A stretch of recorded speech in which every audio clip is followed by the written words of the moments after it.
Okay, so you've got your foam rolling done, you've got your reset A or your reset B done. The next thing and the last thing we've got to do before we get into the exercise part is do the dynamic warm-up.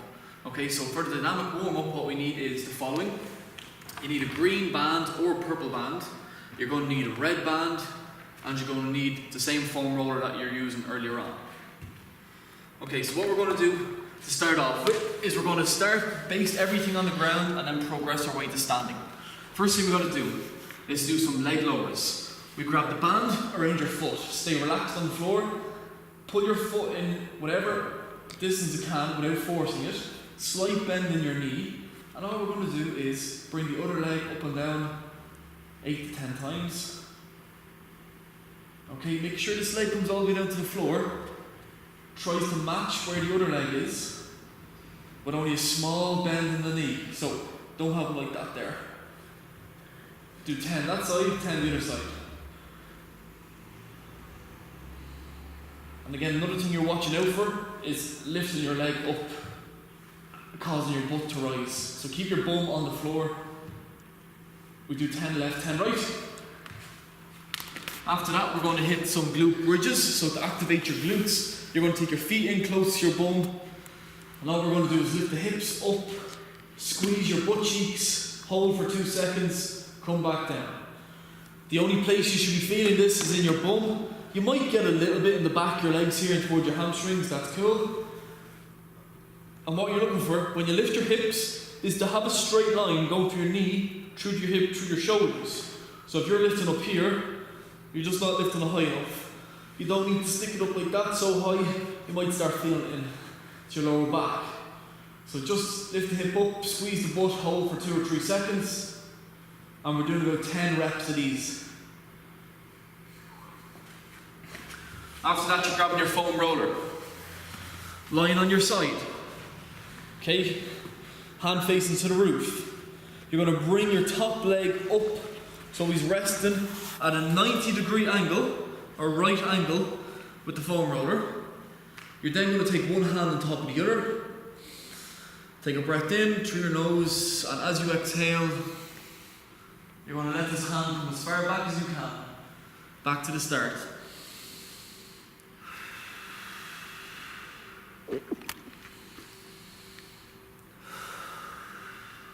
The most important thing about this one is you keep this knee on the foam roller. So, mistake. Is that fella there? And the next most important thing is make sure that you look at the tips of your fingers. Otherwise you won't get that stretch into your upper back. So if you do not look at those tips of your fingers and instead decide to do something like this, you'll feel it more in towards your shoulder rather than the upper part of your back. Do 10 left, do 10 right.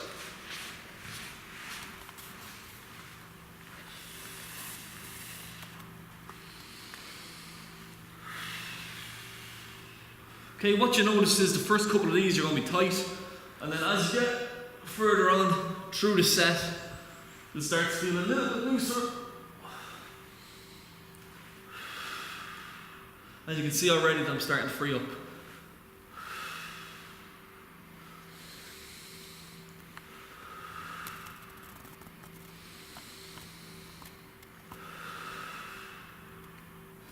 Okay.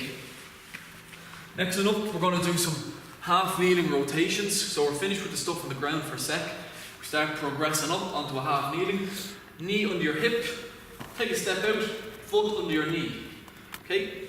Squeeze your butt, squeeze your stomach, take your hands nice and wide, and we're just going to go and rotate. Okay, small little rotations.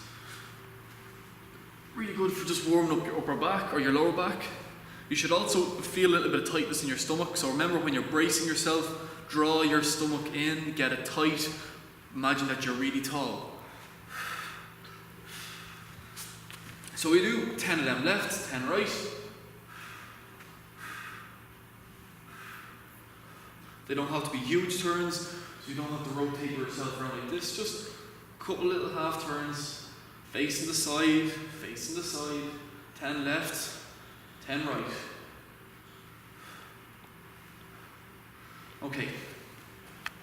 Next up, we got our pull back butt kicks. We're going to do this for 10 seconds. On your mat, stand nice and tall. All you're doing is flicking your heels off your bum.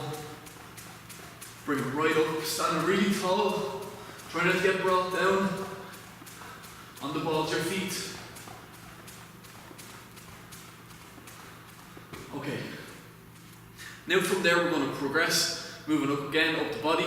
We're going to take it over to the wall.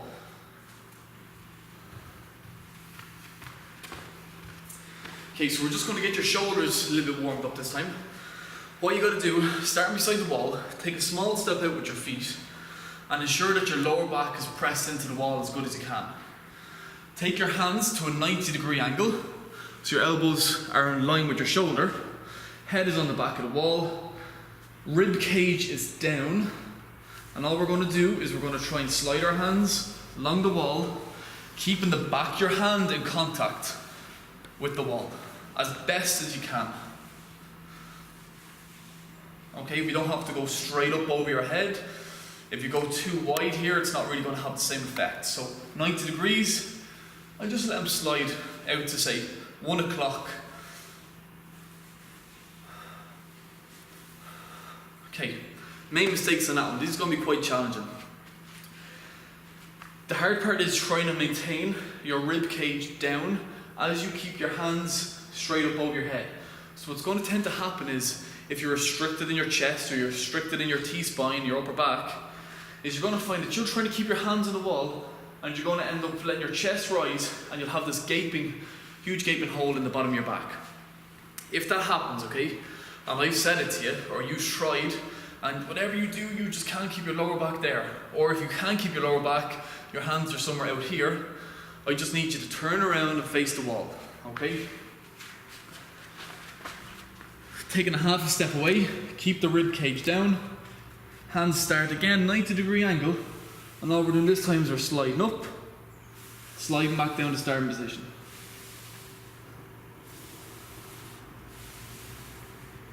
Okay, same idea, don't flare the ribs like this. Okay, you got to keep the same distance from yourself to the wall, keeping your butt squeezed, your rib cage down. And again, it's just going to help free up them shoulders. After a few weeks of that, this will get easier and you can then progress back to this one here. Okay, so there are your wall slides. You're doing about 8 to 10 each time. Next up we're going to do some wall ankle mobilizations. Ankles, when tight, restrict you a lot in a lot of the stuff that you're doing here, especially your squats and your one-legged stuff. So we've got to have enough range of motion in these fellas.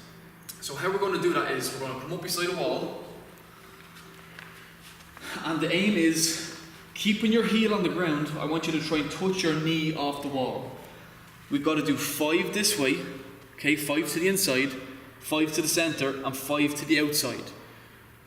So 5 this way, touch the wall, keeping the heel on the ground, 5 straight ahead, and 5 out over the baby toe, which will be the most challenging. So in order to get the most effect out of this, what you need to do is you need to find a distance from your toe from the wall that you can just hit the wall. So you can see that I'm hitting that there. If I step too far away, I don't have enough ankle mobility to hit the wall. So I want to come in a tiny bit closer until, still too far, until just right. My heel is staying on the ground and my knee is just touching the wall. So it's quite challenging now for this part here, and all I'm doing is rocking back, so it shouldn't have came up there.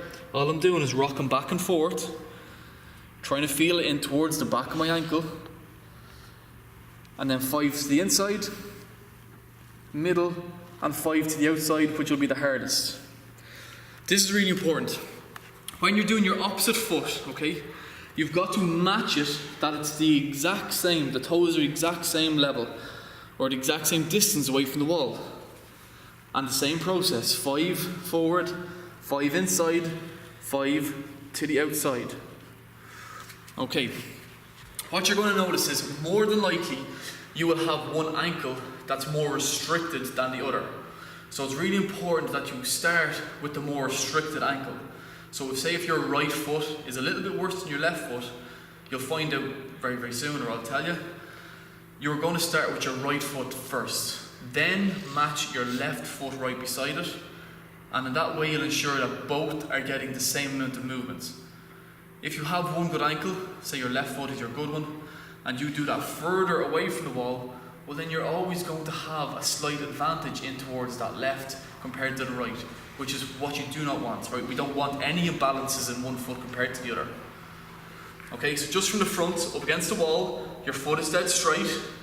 You will have 5 down the centre, you will have 5 to the inside of that big toe, and you will have 5 to the outside, being the most challenging. And really important to keep that heel on the ground, otherwise you will not actually stretch it.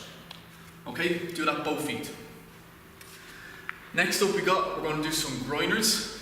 For your groiners, we're going to take one foot underneath your knee, take the opposite leg back as far as you can. You're going to drop your elbow down towards your heel, look back at the palm of your hand. Drop, look back. Okay, we're keeping the chest high, the belly button low. Chest high, belly button low. Look back at the arm.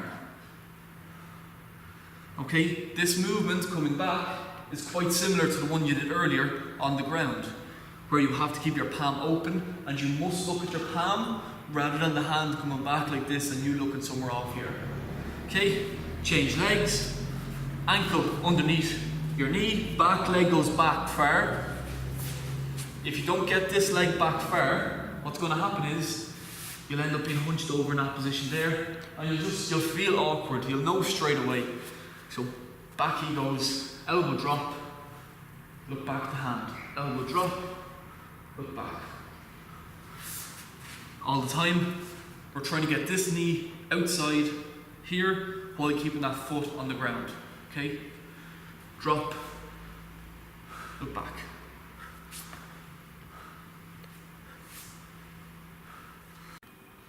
Okay, so next up we got banded dislocates. You're going to grab your red band. Grab it between your thumb and index finger that is right at the edge of the band. From there you squeeze your butt, squeeze your stomach. And I want you to bring this up and around, touching off your hip on either side of your body. All the time you have to keep your arms straight and not have a bend in your elbow like that. If you're going over like this and it's kind of easy, which you probably won't be, but if it is, just take your hands in about an inch or so and do it from there. Okay, so you're just looking to get a stretch just across the top of your chest here and in towards the front of your shoulders. So again, like I said, main mistake is if you go too close with the band and you try and force it over, you'll just find that your elbows start bending and it's just going to feel really bad on your shoulders and your arms. And then the other mistake is not keeping your rib cage down. Like we did in the wall slides, you have to keep yourself straight, with your butt squeezed, and not have that happen there with your chest sticking out, and try not to duck your head forward like that either. So it literally is just standing up as tall as you can. That's why we grab it wide as we can, just to make sure there's enough room in your shoulder to get it up and over. And if it is a case where it is easy, just go closer and find a part where it's just getting the right stretch. The next one up, using the same band, we just do 10 band pull aparts. So start with the band at the tip of your nose. This time we come in a little bit closer in at the band because we want to apply tension. And all we're doing is pulling this band across the top of your chest. Squeezing the shoulder blades together really tight. Okay? To the side. Again, not doing this little dance. Right across the top of your chest. And if you're doing that right, you should feel the back of your shoulders burning. Okay? Then finally, we're back using our green band again, and we're going to do some banded supported belt squats. So from here, we wrap the band around.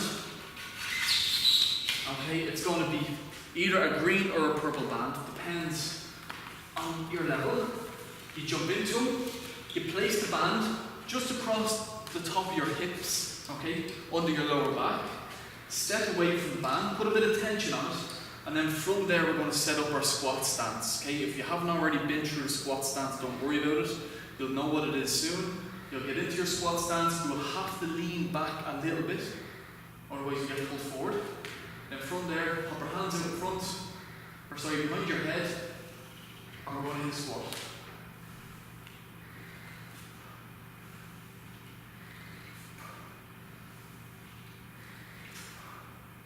Okay, so all this is doing is teaching you to lean back into the squat and not shift your weight onto the front of your legs. If it's a case where you do shift onto the front of your feet, all that's going to happen is your knees are going to come forward and you're going to get pulled in by the bad. Okay, so bad one would look like this. Okay, it's just going to be wanting to pull you in. So just teaches you to use your backside, use your hamstrings, teaches you to sit backwards into the squat. Knees to the outside. Keep yourself nice and upright. And we generally do about 10 of them. Okay, so that's the warm-up.